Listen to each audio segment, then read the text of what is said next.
Day 9 improves API response consistency. The goal is to make the current task API responses cleaner and more professional without changing the architecture. The task API works, but repeated string messages are spread inside the controller.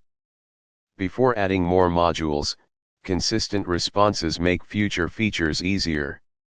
By the end of today, the not found message should be consistent, the title validation message should stay consistent, create should use a better HTTP response, and existing endpoints should still work. The files to edit are taskscontroller.cs, taskservice.cs, and readme.md. First, make the not found message consistent. Use the exact message, task not found.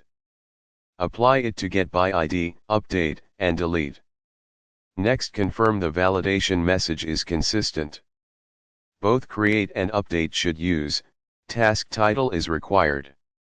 Do not create different validation messages today. Improve the create endpoint. Post creates a new resource, so 201 created is more correct than 200 OK. Created at action also tells the API user where the new task can be found.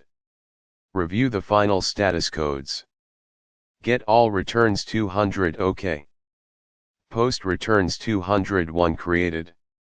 Get by ID returns 200 or 404. Put returns 200, 400, or 404. Delete returns 204 or 404. Update the README to mention that post creates a task and returns 201 created. Also mention that missing tasks return 404 not found. Keep the README short. After response cleanup works, stop.